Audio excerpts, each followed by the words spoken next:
Assalamualaikum warahmatullahi wabarakatuh. Waalaikumsalam warahmatullahi wabarakatuh. Alhamdulillahirabbil alamin wa bihi nasta'in ala umurid dunya waddin. Wassalatu wassalamu ala asrofil anbiya'i wal mursalin wa ala alihi wa sahbihi wa sallim ajma'in, amma ba'du. Bapak Ibu yang kami hormati, syukur alhamdulillah di siang hari ini kita bisa hadir dalam rangka taklim yang sudah diprogramkan setiap bulan sekali. Mudah-mudahan dengan acara ini keimanan kita semakin mantap. Karena yang penting itu memang pemantapan keimanan ini jadi masalah besar. Ketika orang itu tidak berpegang pada keimanan, banyak masalah. Ya, termasuk kebahagiaan sendiri itu ya iman itu. Maka saya bisa pastikan kalau orang tidak beriman tidak akan pernah bahagia. Mungkin bayangan kita orang bahagia itu duwe akeh, dunyane akeh. Ya itu juga salah satu faktor, tapi ternyata tidak mutlak. Justru ini ada kisah nyata orang yang berduit, punya segalanya, tapi menderita. Aneh ya. Itu terjadi di tahun 1930 di negeri Belanda, seorang bernama Profesor Ellen Vess. Dia sebagai guru besar, punya anak, punya kekayaan, macam-macam.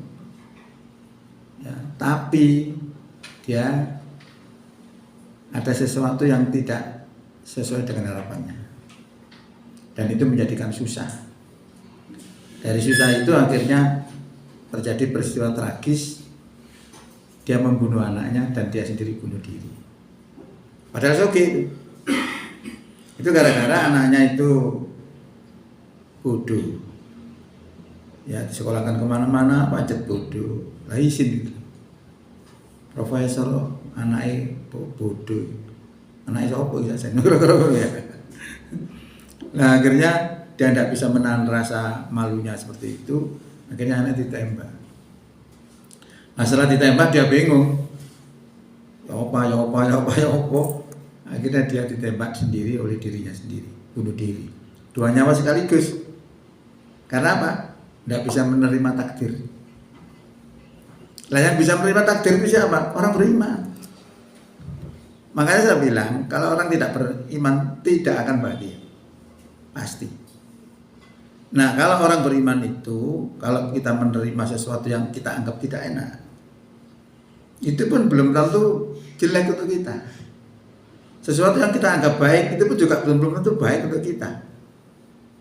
Maka kuncinya adalah husnudzon billah. Berprasangka baik kepada Allah bahwa apa yang menimpa kita itu terbaik. Nah yang bisa seperti itu orang beriman. Kalau dapat kenikmatan dia bersyukur, kalau dia dapat musibah atau dapat sesuatu yang tidak enak, dia sabar. Nah tadi Profesor Rewas tidak bisa sabar, tragis saja. Maka penyelesaian itu adalah agama itu. Ya maka peningkatan keimanan jadi penting. Jadi di setiap taklim, setiap apapun sebenarnya yang diharapkan itu keimanan kita bertambah. Oke. Saya sampaikan satu firman saja dulu. Kita ukur kira-kira keimanan kita bisa masuk enggak dengan itu. Ya. Di dalam firman Allah disebutkan begini, Quran surat 8 ya, surat 8 itu surat Al-Maidah ayat 2 ya. Innamal mu'minuna alladzina idza dzukirallahu wajilat qulubuhum. Sesungguhnya orang beriman itu adalah orang yang apabila disebut Allah bergetar hatinya. Sudah bisa begitu kita? Sudah bisa begitu apa belum kita? Belum. Wah, aku sing bisa latihan bolak-balik, vokal gagal aja. Soalnya saya itu pernah berguru tentang zikir. Ya pernah tapi bisa, tapi tidak iso langgeng karena kurang istiqomah. Sama dengan orang zikir wis bendina tak catat zikir ping 100 atau ping 1000. Saulan berarti nek ping 1000 berarti 30.000. Misalnya ya. Terus kita wis kate dicicil ngono, langsung ke 30.000. Poklok nyangkemi. Sama dengan orang mangkat barbel betina ping 100. Iwo 100. Isi ke api. Kesemuanya langsung aja 30.000 remah. Nanti semua itu ada trik-triknya. Jadi itu ciri orang beriman itu apabila disebut Allah bergetar hatinya. Angel ini ya. Ini satu jeru didi. Nah kenapa bisa berzikir seperti itu? Karena apa? Bisa bergetar karena konsentrasi zikirnya masuk. Konsentrasi zikirnya itu merebut sinyal. Jadi kita itu diharapkan bisa punya sinyal sing nyambung nang ngene Allah. Nek sinyal ini bisa sama, itu mudah didengar. Kalau tidak sama, frekuensinya tidak sama, masih nak ngene joboy gak krungu. Saya ngomong gini di luar enggak dengar. Tapi kalau frekuensi kita sama, channelnya sama, saya ngomong A di sini, Irian Barat ya ngomong A. Nah, itu disebut sebagai wasilah. Ya. Nah, wasilah ini diperintahkan oleh Allah untuk dicari. Begini. Di dalam firman Allah Quran surat berapa? 5 ayat 35 itu mengatakan begitu. Ya ayyuhalladzina amanu taqullaha. Wong-wong sing padha iman takwa sira kabeh ning Allah. Jadi wis iman iku wis apik dikon ningkat nomane menjadi takwa. Jadi takwa dengan iman itu derajatnya masih tinggi takwa. Wabtahi ilaihil wasilata. Carilah wasilah untuk bisa dapat kepada Allah. Sebagai alat untuk bisa sampai kepada Allah. Nah, ini mungkin entah sudah pernah dengar apa belum nanya. Wajah itu fisabilihi, bersungguh-sungguhlah di dalam mencari wasilah itu. La'alakum tuflihun, agar kamu beruntung. Jadi wasilah ini sebenarnya ilmu-ilmu yang tinggi, karena yang disuruh mencari itu orang iman dan takwa. Dan wasilah ini dalam bahasa itu sebagai penghubung. Wasilah itu penghubung, dari kata wasola. Kalau saya dari rumah ke sini naik sepeda motor, maka wasilah saya sepeda motor. Yang bisa menyampaikan saya ke sini, saya pakai wasilah namanya sepeda motor. Nah, dalam pengertian istilah, wasilah itu tadi sebenarnya adalah sesuatu yang bisa menyampaikan kita kepada Allah. Ya. Makanya ketika disebut Allah tadi bergetar, berarti sinyal kita itu nyambung. Kalau belum begitu, kadang-kadang hampa. Apalagi kalau kita sudah bisa seperti itu, nyambung, berdoa saat itu sangat nikmat. Nah, sangat didengar. Kenapa? Frekuensinya nyambung. Nah, ini orang-orang yang ahli di dalam masalah ketuhanan itu mencari itu, namanya wasilah itu. Nah, wasilah ini kalau di dalam sejarah yang mendapatkan wasilah itu siapa? Rasulullah. Rasulullah itu dapat wasilah itu dipergunakan untuk apa? Untuk menghadap Allah. Di mana? Di Sidratul Muntaha. Sidratul Muntaha itu tempat yang tertinggi. Untuk ke sana harus menembus 7 langit. Okay. Dalam suatu teori ilmiah, untuk mencapai 1 langit saja, untuk pindah ke langit kedua, itu membutuhkan jutaan tahun. Okay. Itu pun dengan kecepatan tertinggi. Kecepatan tertingginya sekarang apa? Cahaya. Gitu. Cahaya itu per jamnya itu 1 miliar 80 juta kilometer per jam. Luar biasa itu kecepatannya. Itu 1 langit. Itu per jamnya. Padahal berjuta-juta wes gak masuk rasanya. Itu menembus 7 langit sampai ke Sidratul Muntaha itu, lalu kembali lagi ke dunia. Rasulullah tidak memakan waktu jutaan tahun, cuma berapa? 6-8 jam. Karena numpak tadi itu, numpak wasilah tadi itu. Nah di dalam Quran disebutkan begini, Subhanalladzi asra bi abdihi lailam minal masjidil harami ilal masjidil aqsal ladzi barakna khaulahu linuriyahu min ayatina innahu huwas samiul basir. Maha suci Allah asra yang telah memperjalankan bi abdihi hambanya. Kalau ada abdu atau abdi itu berarti jasad dan roh.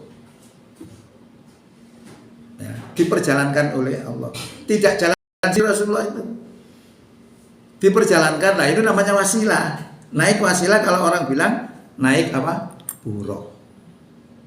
Buruk itu apa sih artinya? Kilat. Ya, walbarkun, kilat. Jadi suatu alat yang kecepatannya laksana kilat. Nah itu yang disuruh oleh Allah, suruh mencari. Wabtahu, carilah ilaihil wasilata. Carilah wasilah untuk supaya bisa sampai kepada Allah.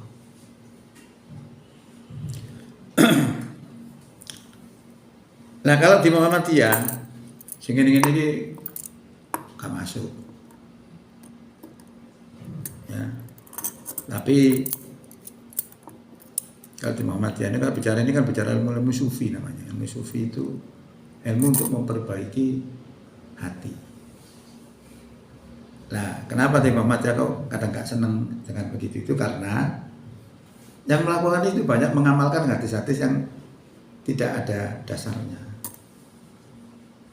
Maka tasawuf di Muhammadiyah itu digolongkan akhlak.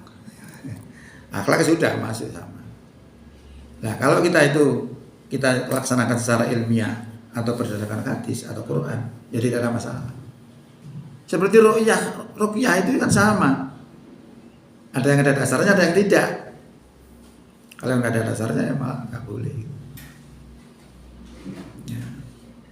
Jadi itu yang disuruh oleh Allah untuk mencari sebagai alat untuk mendekatkan diri kepada Allah. Kalau kita sudah dapatkan itu berarti kita sudah punya channel. Kalau sudah punya channel, kita ngomong A didengar oleh Allah. Maksudnya diperhatikan. Nah apa wasilah itu? Kalau wasilah itu biasanya manusia dijadikan wasilah. Biasanya kan ngomong gini, ila khatratina bijil Mustafa Muhammadin Sayyid. Itu berwasilah kepada manusia. Tapi yang dimaksud di sini sebenarnya bukan itu. Yang bisa sampai kepada Allah itu zatnya harus sama dengan Allah, baru bisa nyampe. Sebagai contoh matahari. Matahari termasuk jenis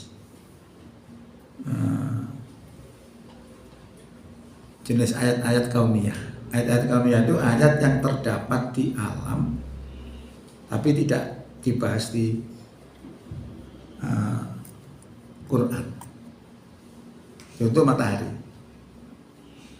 Matahari itu mengeluarkan sinar. Sinarnya sampai pada kita. Tapi siapapun yang mendekat matahari akan fana. Hancur, hilang. Saking panasnya. Tapi ada yang tidak fana. Siapa itu? Allah, mesti air, sing gawe. Selain Allah. Selain Allah adalah sinarnya sendiri. Karena sinarnya itu berasal dari matahari itu. Nah, kalau berasal dari matahari maka bisa kembali kepada matahari. Kalau Rasulullah tadi naik zatnya Allah yang namanya Nurullah, karena berasal dari Allah, maka dia bisa nyampe. Karena zatnya sama. Lah itu bagaimana itu? Lah itu Nurullah itu kayak apa? Nurullah itu dilukiskan oleh Allah dalam Quran surat Nur. Surat Nur ayatnya 35. Gini bunyinya, tutup coba ya. A'udzubillahi minasyaitonirrajim. Bismillahirrahmanirrahim. Allahu nurus samawati wal ard. Masalu nurihi kamiskatin fiha misbah. Al misbahu fi zujajah. Az-zujajatu ka'annaha kaukabun duriyyu yuqadu min sajaratin mubarakatin zaitunatil la sarqiyati wala gharbiyah.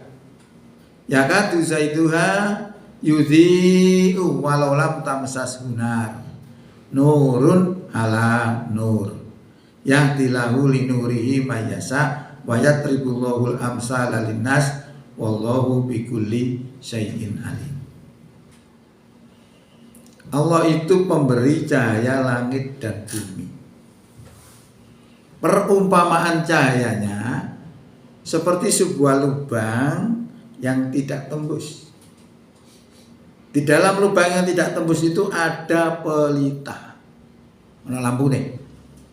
Beda kalau lampu itu wis kira-kira padha 5 wate. Sing situke bolong, situke buntu. Mesti bentar sing ayo, bentar yang mana? Bolong ya tambah gak bentar. Nah, nek buntu ya bentar, karena sinarnya tidak kemana-mana. Nah, kemana bolong, sinarnya malah nang bolong mah. Berarti bentar sing buntu tadi. Nggih. Mosok gak apal. Ya. Nah, pelita tadi berada di dalam kaca. Nek wong biyen iku nek ana lampu blik gitu ya. Lampu blik itu biasa lampu sing nganggo bahan bakar minyak gas gitu. Minyak tanah. Urip terus dikai setum. Setum itu dari kaca, urip itu tambah bentar. Nek kocone kita cabut ngene. Menteri. Nek kita pasang bentar. Nanti pengaruh dimasukkan kaca dengan tidak itu pengaruh. Nah itu tadi pelita yang berada di dalam lubang yang tidak tembus tadi berada di dalam kaca. Kacanya gak main-main, laksana bintang yang gemerlapan. Jadi dilebokno ngene apa? Lampunya tambah mencorong karo-karuan. Karena koconya beda. Ya. Nah itu yang dinyalakan dari pohon zaitun yang diberkahi. Tidak tumbuh sesuatunya di sebelah timurnya dan tidak tumbuh sesuatunya juga di sebelah baratnya. Artinya zaitun ini tempatnya strategis. Beda kalau panjenengan itu punya tanaman di belakang rumah biasanya, karena gak tahu kena sinar matahari, delunding, wow ini.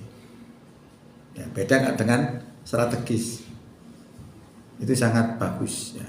Nah itu seperti itu. Yakadu zaituha yudhi'u. Hampir saja minyaknya tadi menyinari. Walau artinya. Walau lam tamsas hunar, walaupun tidak tersentuh oleh api.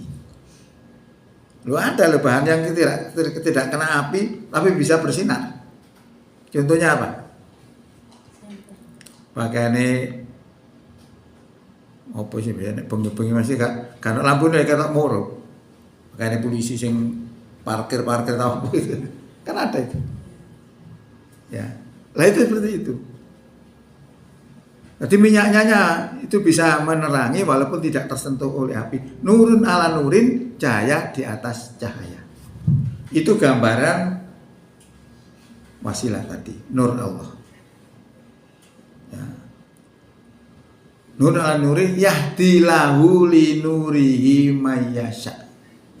Yahdilahu, Allah memberi petunjuk atau Allah mengarahkan cahayanya tadi mayasa kepada siapa yang Allah kehendaki. Jadi cahaya itu tadi diarahkan oleh Allah kepada siapa yang dikehendaki. Lah siapa yang dikehendaki? Ya orang yang ahli zikir. Orang yang selalu ingat kepada Allah. Ya. Itu disampaikan seperti itu. Ya. Demikian itu Allah menjadikan perumpamaan. Allah membuat perumpamaan kepada manusia. Nah itu gambaran daripada nurullah. Lah itu yang diperintahkan oleh Allah untuk dicari tadi. Ya ayyuhalladzina amanu. Ya ayyuhalladzina amanu ittaqullah. Bertakwalah kepada Allah. Wa baghu ilaihil wasilata, dan carilah wasilah untuk sampai bisa kepada Allah. Lah siapa yang bisa mencari itu? Tidak semua orang dikasih. Panjenengan kepingin tahu kedudukan panjenengan di hadapan Allah enggak? Gampang tuh. Kalau panjenengan kepingin tahu kedudukan panjenengan di hadapan Allah, jawabannya adalah seberapa besar panjenengan menempatkan Allah pada diri sendiri. Ini gak tahu iling, ya berarti kita tidak pada diri saja. Sebesar itu. Tanda-tanda iling apa sih? Selalu berdoa misalnya. Enak jeding berdoa, masjid berdoa, waktu itu WC berdoa, mangan berdoa. Tandanya eling. Nah itu kalau hati itu selalu ingat kepada Allah, maka hati menjadi hidup. Yang bisa menerima nur Allah itu adalah hati yang hidup.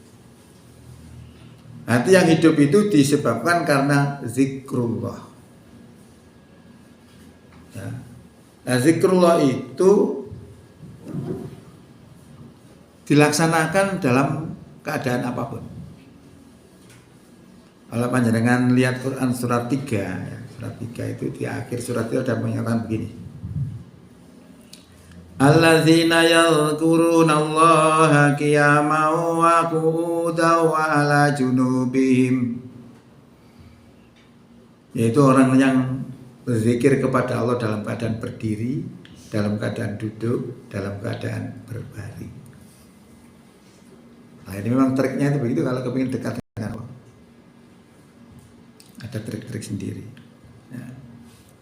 Nah itu kalau kita sering zikir, itu seperti koco nek bendino dilap. Susu apa gila.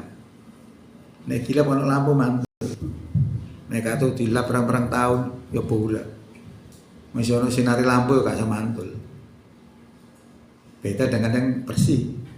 Lah hati itu begitu. Kalau hati itu sering berzikir, ingat kepada Allah, hatinya juga gila, bersinar, menjadi hidup. Ketika ada cahayanya Allah akan memantul ke dalam diri kita.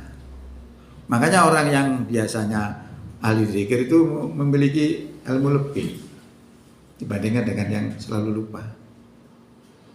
Nah, ilmu tentunya ilmu yang orang lain nggak bisa. Misalnya ini badi cocokan misalnya, itu salah satunya. Nah kalau kita kepingin dapat nurul tadi ya zikir itu kuncinya. Nah kalau zikir lama-lama jadi hati menjadi hidup. Nah hati menjadi hidup efeknya juga kita tidak mudah terkontaminasi oleh apapun yang coraknya negatif. karena sudah punya prinsip, punya pendirian. Beda dengan hati yang tidak suka berzikir atau tidak pernah berzikir, hatinya akhirnya menjadi mati. Kalau menjadi mati, segala unsur masuk di situ. Makanya sudah sering saya sampaikan, orang hatinya hidup itu bagaikan ikan di lautan, walaupun sebesar ibu jari, berada di dalam lautan berpuluh-puluh tahun, diterjang ombak dari atas bawah, kanan kiri dan sebagainya. Kalau ikan itu hidup, maka ikan itu rasanya tetap tawar. Air asin tidak bisa masuk ke tubuhnya.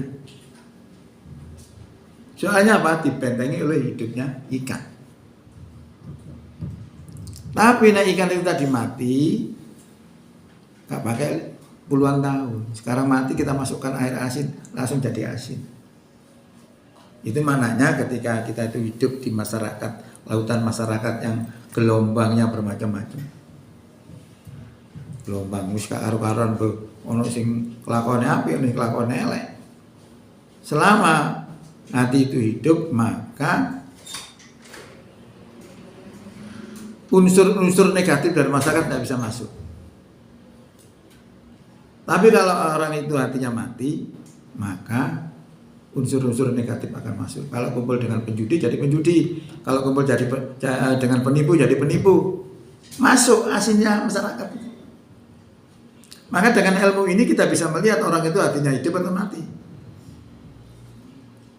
Ya, itu terkait dengan wasilah itu tadi. Jadi wasilah itu bisa diperjuangkan, walaupun tidak setara dengan Nabi. Ya.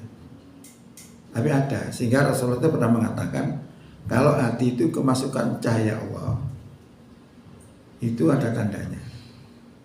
Rasulullah mengatakan begini, Innan nuro idza dakhalal qalba in fasakha wan saroha.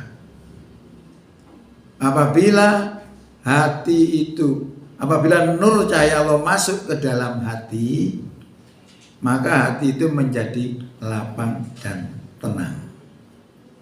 Sahabat bertanya, ya Rasulullah, yang seperti itu apa? Ada tandanya? Lalu Rasulullah menjawab, At-tajafa an daril ghurur wal inabati ila daril khulud wal istidatu lil mauti qabla nuzulul maut. Contohnya adalah orang itu menjauhkan diri dari kehidupan dunia, dari ghurur. Bagaimana kita menjauhkan diri dari kehidupan dunia? Orang kita hidup di dunia. Itu mananya supaya kita tidak kedonyan. Mama kita punya harta 1 miliar kita jaga lemari. Benar itu. Yang tidak boleh itu jangan diletakkan di hati. Kalau diletakkan di hati, nanti cukup loro soal cinta. Itu nomor 1. Nomor 2-nya adalah kembali kepada negeri kelanggengan. Wal inabati ila daril khuld, kembali kepada negeri kelanggengan. Dia menyadari bahwa hidup di dunia ini hanya mampir sementara. Omahe sak temene ya negeri akhirat itu sing langgeng. Nah, dengan kesadaran seperti itu akhirnya apa? Dia mempersiapkan itu semua. Yang nomor 3 adalah wala istidadul lil mauti qabla nuzul maut, yaitu orang yang mempersiapkan kematian sebelum datangnya kematian itu. Mati-matian yang gak wedi. Tapi orang-orang yang dekat kepada Allah, rindu kepada Allah, kematian itu justru dianggap sebagai pintu masuk untuk bertemu dengan kekasihnya. Beda ya. Kalau dengan kita kan ada rasa takut karena apa? Kita nggak siap. Kenapa kita nggak siap? Karena kecintaan kita kepada dunia melebihi cinta kita kepada Allah. Itu sebenarnya kunci. Nah, termasuk orang yang mempersiapkan mati sebelum datangnya kematian itu berarti luar biasa, hebat. Maka terkait dengan ayat itu tadi, disuruh mencari wasilah itu sebenarnya sebagai upaya kita untuk supaya kita bisa dekat dengan Allah, supaya kita bisa apapun permintaan kita diperhatikan oleh Allah. Ya. Nah, kita kemacu pada ayat tadi itu yang dibacakan, disebut Allah bergetar itu karena kita saking dekatnya kepada Allah. Itu bisa dilatih. Ya. Itu terkait dengan masalah itu tadi. Nah, kemudian dalam rangka untuk meningkatkan iman takwa kita, itu bisa kita mantapkan melalui peristiwa Idul Adha. Kita kan nggak terasa ya, kita sudah moro-moro Indonesia saja ke Arab berarti haji.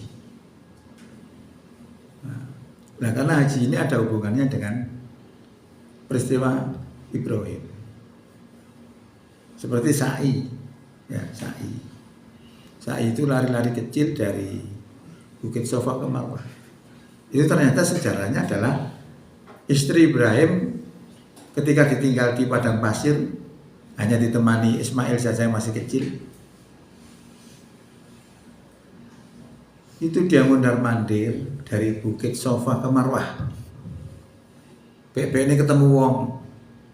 Karena dia seorang perempuan sendirian di padang pasir, lautan pasir seperti itu. Akhirnya mondar-mandir sampai 7 kali. Nah, sekarang akhirnya dibuat syariat yang namanya sa'i.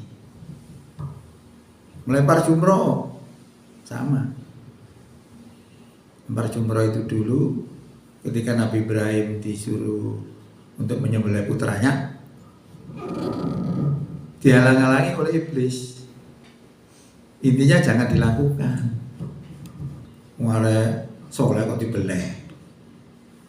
Itu godanya supaya dia membangkang perintah Allah. Nah, akhirnya apa yang terjadi? Dilempar oleh Ibrahim. Melemparnya berapa? Di situ ada 3 tempat. Namanya jumroh ula, jumroh wusta, jumroh akobah. Satu lemparan di tempat jumroh itu 7 kali. Nah, kedua jumroh wusta 7 kali, akobah 7 kali. Itu dalam rangka sejarahnya ngelempar setan tadi. Nah, itu ada kaitannya dengan peristiwa Ibrahim. Sampai sekarang dilestarikan dalam bentuk ibadah haji. Luar biasa loh. Nah, peristiwanya itu bagaimana Ibrahim itu kita ceritakan dulu. Ibrahim itu kan melihat dalam sebuah mimpi bahwa dia menyembelih putranya. Dan impian itu dibenarkan oleh Ibrahim sebagai perintah Allah dan dilaksanakan. Ya. Nah, sebelum melaksanakan itu, Ibrahim ngomong kepada Ismail itu. Ismail itu anaknya soleh, istri bapaknya masih senang. Dia omongi bahwa saya melihat dalam mimpi bahwa saya menyembelih dirimu. Madza taro? Apa pendapatmu? Kira-kira saiki ya. Wis bapak ae Pak, ini beleh Pak. Wis tuwek bapak. Awak dhewe iki nom. Iki dawa. Cita-citae. Bapak mawon sing tuwa. Kira-kira ngono. Yang saiki. Tapi apa jawaban yang soleh? Dia bilang begini, ya abatif al matu maru satajiduni insyaallahu minas sabirin. Wahai bapakku, laksanakanlah apa yang Allah perintahkan kepada kamu, niscaya engkau akan dapati aku termasuk orang yang sabar. Subhanallah. Dijangan dibelel, dipersilahkan. Monggo Pak, laksanakan. Ini ke anak soleh tidak mungkin seperti itu. Merinding. Kalau kita hati betul ya.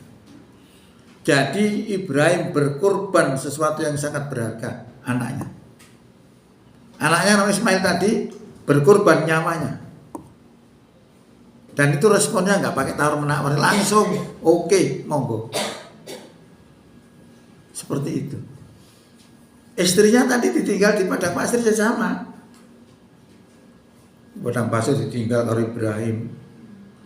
Wis kadek noleh ngibrit Ibrahim. Ya bengok-bengok bojone. Gak direken Ibrahim. Terakhir dia ngomong, "Wahai Ibrahim, apakah ini perintah Allah?" Baru Ibrahim mandek noleh. Betul itu perintah Allah. Kalau ini memang perintah Allah, maka Allah tidak akan mensia-siakan saya. Jadi satu keluarga ini diuji semua oleh Allah dan lolos semua. Loh, ini yang kita cari rahasianya nanti. Kenapa kok bisa seperti itu? Kok bisa lolos? Padahal perintahnya tidak ringan loh ya. Disuruh menyembelih anaknya itu, berat itu. Ini menyembelih musuh ya Kak, pokoknya dikit-dikit. Lalu anak sing sayangi kan nyembelih. Ternyata itu apa bentuknya? Ujian. Kok tahu kalau kita ujian? Tahu karena ketika akan digorok oleh Ibrahim, turun ayat melarang untuk dilanjutkan. Diganti oleh Allah dengan sembelihan yang besar. Nah berarti Ibrahim tadi diuji oleh Allah. Seberapa besar kepatuhan Ibrahim kepada Allah, seberapa besar cintanya kepada Allah dibandingkan cintanya kepada keluarganya.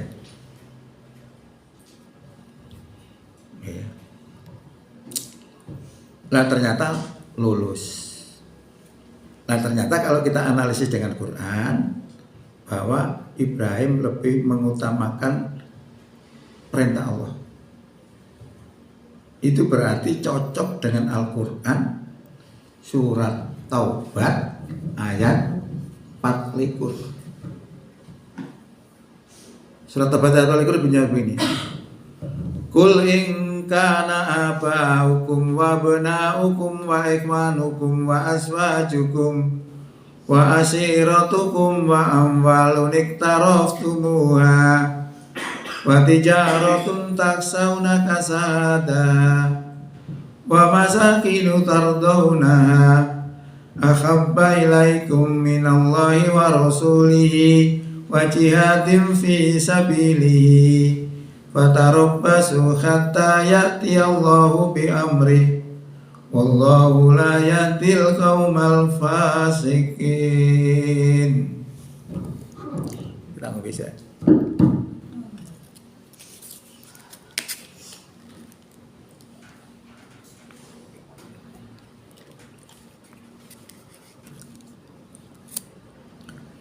Katakan Muhammad, jika bapak-bapak kamu, anak-anak kamu, saudara-saudara kamu, istri-istri kamu, keluarga kamu, harta yang kamu kumpulkan, perniagaan yang kamu takuti kerugiannya, dan rumah tinggal yang indah yang kamu cintai adalah lebih kamu cintai daripada cintanya kepada Allah, Rasul dan jihad di jalannya, fatarabbasu, maka tunggulah sampai Allah datangkan perintahnya. Nah dari cinta mencintai ini ternyata Ibrahim lebih mencintai Allah, dan itu memang seperti itu harusnya. Lulus berarti ya. Itu salah satu kenapa Ibrahim mampu melaksanakan perintah yang berat. Nah nanti kita ambil pelajaran. Oke, sekarang kita lihat kenapa Ibrahim mampu seperti itu. Karena levelnya Ibrahim itu berada pada level ainul yakin. Ainul yakin itu, ain itu mata, yakin itu ya yakin. Jadi meyakinkan bahwa dengan mata kepala sendiri dia melihat Allah itu betul-betul Maha Kuasa. Kalau iman kita rata-rata pada ilmu yakin. Kita percaya kepada Allah, Tuhan pencipta. Karena logikanya ada benda mesti ada yang mencipta. Sebenarnya kita nggak ngerti kalau itu Allah. Tapi logika akal itu, kalau ada benda, mesti ada yang menciptakan. Siapa yang menciptakan? Nggak tahu kita. Cuma wajib adanya yang menciptakan. Nah, dijelaskan oleh agama, yang menciptakan itu semua adalah Allah. Berarti kalau seperti itu, iman kita levelnya masih berada di level ilmul yakin. Lah ya, kadar atau levelnya Ibrahim itu berada pada level ainul yakin. Ainul yakin itu melihat kekuasaan Allah dengan mata kepala. Nah, itu saya lihat di dalam Quran itu ada dijelaskan, Quran surat 2 ayat 256. Bunyinya gini. Ada dua ayat, yang satu bicara tentang Ibrahim dan satu orang lain. Tapi duanya sama-sama berbicara tentang melihat kekuasaan Allah dengan mata kepalanya. Au kalladzi marra ala qaryati wa hiya khawiyatun ala urusiha. Qala anna yuhyi hadhihi lahu ba'da mautiha. Fa amatahu Allahu mi'ata amin summa ba'asa. Qala kam labista? Qala labistu yauman au ba'da yaum. Qala bal labista mi'ata amin. Fandur ila ta'amika wa sarabika lam yatasanna. Fandur ila himarika walinaj'alaka ayatan linnas. Wandur ilal idhomi kaifan nunsisuha summa naksuha lahma. Falamma tabayyana lahu qala a'lamu annallaha ala kulli syai'in qadir. Atau seperti orang yang berjalan di suatu negeri, yang negeri itu bangunannya roboh sehingga gentengnya tertindih oleh tembok-temboknya semua. Lalu orang itu mengatakan, bagaimana Allah menghidupkan negeri yang sudah mati ini? Karena ucapan itulah, maka orang itu tadi dimatikan oleh Allah selama 100 tahun. Nah, selama 100 tahun terus dihidupkan lagi. Lalu Allah bertanya, berapa lama kamu tinggal di situ? Orang yang baru dibangkitkan tadi bilang, saya tinggal di sini sehari atau setengah hari. Ya. Lalu Allah bilang, tidak, kamu tinggal situ selama 100 tahun. Perhatikan makanan dan minumanmu. Lam yatasanna masih utuh. 100 tahun masih utuh. Nah, ini kan sebenarnya memperkuat dugaannya yang dibangkitkan tadi itu mek sedino atau setengah dino. Nah, makanan ini utuh. Maka dilanjutkan oleh Allah, perhatikan kimarmu. Dilihat kimarnya menjadi seonggok tulang. Nah, ini 100 tahun ini benar tulangnya kering kerontang seperti itu. Nah, ini jadi bingung. Satu sisi menunjukkan bahwa tidak mungkin 100 tahun karena makanannya masih utuh. Satu sisi kimarnya sudah jadi tulang belulang, menunjukkan bahwa itu sudah lama. Bingung. Akhirnya Allah memerintahkan untuk memperhatikan tulang belulang tadi, bagaimana Allah menyusun kembali. Tulang belulang tadi disusun oleh Allah lagi, kemudian dibungkus dengan daging. Akhirnya bisa hidup. Dan itu disaksikan oleh orang itu. Maka dia ngomong, falamma tabayyana lahu, maka tatkala jelas padanya, qala a'lamu, dia berkata, aku ngerti, anallaha ala kulli syai'in qadir, sesungguhnya Allah adalah maha kuasa atas segala sesuatu. Nah, orang tadi melihat bagaimana Allah menghidupkan orang makhluk yang sudah mati tadi. Nah, ini levelnya berada di level ainul yakin. Nah, itu yang dimiliki Ibrahim seperti itu. Jadi gampangnya begitu. Kalau saya bilang, Bapak Ibu, gula itu rasanya legi. Jangan percaya Anda. Halo? Ya. Nah, itu ilmu. Kalau panjenengan belum merasakan sendiri dengan lidah, itu akan beda dengan orang yang sudah merasakan gula itu dengan lidahnya betul-betul manis. Nah, coba itu iya lagi. Yakin. Nah, orang yang sudah merasakan gula tadi dengan lidahnya itu kalau nunggu iman tadi berada pada level ainul yakin. Ya, gampangnya ngono. Nah, terkait dengan Ibrahim itu sendiri begini. Ayat selanjutnya 260 mengatakan begini. Wa id qala Ibrahim rabbi arini kaifa tuhyil mauta. Ingatlah tatkala Ibrahim berkata kepada Allah, Tuhan, tunjukkan kepadaku bagaimana engkau menghidupkan orang mati. Allah mengatakan, qul awalam tu'min. Apakah kamu enggak percaya Ibrahim? Qala bala, boten-boten ya Allah, kula ini percaya. Walakin litatma'inna qalbi, tetapi supados hati kula ini tenang mantap. Berarti hati ini gak tenang. Nabi lho pemenang dewi. Ternyata latar belakangnya ketika dia berdakwah kepada Raja Namrud, dia bilang Tuhanku zat yang menghidupkan dan mematikan. Dibalas oleh Namrud, masih aku yo iso. Kondene narapidana tak patenani mati. Tak jarno urip. Ya benar ya. Nah ini mengganggu hatinya Ibrahim. Lalu ditanyakan kepada Allah, bagaimana kau menghidupkan orang mati ya Allah? Itu tadi, karena hatinya cek tenang. Lalu diperintahkan oleh Allah untuk mengambil 4 burung. Fakut arba'atam minat toiri. Maka ambil 4 burung. Fasurhuna ilaika, lalu hancurkan oleh kamu. Jadi burung 4 tadi dihancurkan. Sumaj'al ala kuli jabali min duna juz'ah. Kemudian letakkanlah burung yang sudah dihancurkan tadi pada tiap-tiap gunung. Campur celadrene ngono ya. Kayak gunung Penanggungan, gunung Semeru, gunung Merapi, titik-titik. Sumatauhuna. Kemanggillah mereka itu. Yakti nakasaya, niscaya mereka akan datang kepada kamu dengan bersegera. Lalu ini dilakukan, dilihat oleh Ibrahim. Maka tidak heran kehebatannya seperti itu, mampu melaksanakan perintah yang teramat berat.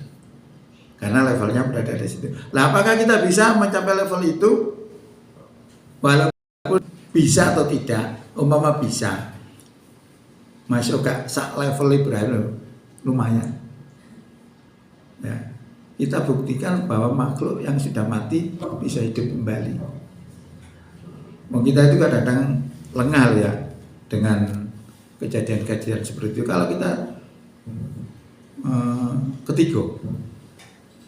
ketiga itu bisa suket-suket kan mati ya, warnanya coklat. Nah udah kok langsung dari hijau, hidup lagi. Itu contoh paling gampang.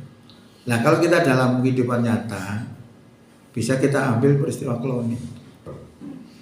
Cloning itu adalah sebuah fotokopi makhluk, baik makhluk itu makhluk yang mati atau makhluk yang hidup, itu bisa diproses di fotokopi.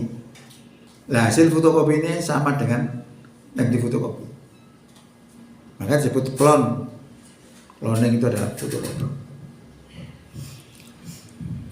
Nah peristiwanya begini, caranya cloning itu tadi mengambil sel tubuh dari makhluk yang sudah mati ataupun makhluk yang masih hidup.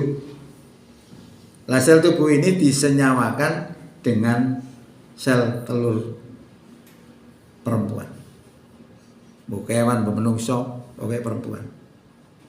Nah itu disenyawakan lalu menjadi pembuahan. Jadi pembuahan itu ada 2 model. Pembuahan ada yang berasal dari sperma dan sel telur. Ini disebut pembuahan biasa. Ada yang pembuahan melalui teknologi cloning tadi berasal dari sel tubuh yang disenyawakan dengan sel telur menjadi pembuahan. Nah orang berpikirnya kalau hamil berarti prosesnya percampuran sperma dengan sel telur. Makanya tidak heran ketika ibunya Nabi Isa hamil, pikiran orang-orang itu langsung nuduh zina. Karena dia hanya berpikir pembuahan itu dari sperma. Padahal pembuahan itu ada yang tidak dari sperma. Itu tadi termasuk dari sel tubuh tadi. Ada lagi yang hebat lagi. Kambing orang yang gede lanangan bisa. Siapa yang punya kambing kacangan nih? Peper daunnya menteng. Nggak pakai lanangan itu. Kok bisa ya? Itu kuasanya Allah. Nah, makanya nggak heran dulu itu akhirnya Nabi Ibu Maryam itu dituduh zina itu karena begitu. Itu teknologi kloning. Nah, boleh jadi kehamilan Maryam itu melalui teknologi kloning, Allah alam kita nggak ngerti. Ya. Cuma bisa kita buktikan nanti itu bahwa makhluk yang mati bisa hidup kembali. Nah, dalam peristiwa hari kiamat itu akan ditiupkan trompet, ya, trompet yang besar piro gede ini. Setelah itu turun hujan. Kalau hujan ini kemudian mengandung sel telur, lalu sel telur yang dilewer nang kuburan, terjadi peristiwa cloning. Karena di kuburan itu tulang itu masih utuh. Ada yang sama DNA itu kan nggak bisa hilang, nggak bisa hancur. Kalau itu bertemu dengan sel telur, maka terjadi peristiwa cloning. Bisa jadi yang pecudul atau ini kuburan. Tapi apakah seperti itu saya nggak tahu. Cuma artinya membuktikan secara ilmiah makhluk yang mati bisa hidup gitu. Nah ini kan sebagai salah satu membangun level keimanan kita tadi.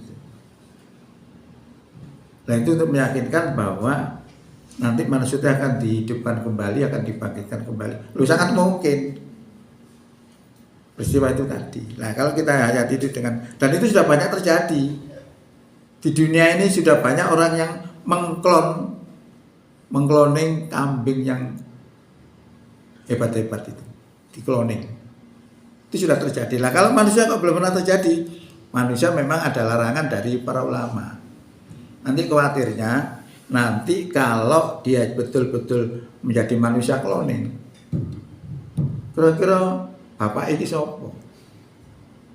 Sebab yang punya bapak itu punya sperma. Lah ini nggak pakai sperma, pakai sel tubuh. Itu masalah.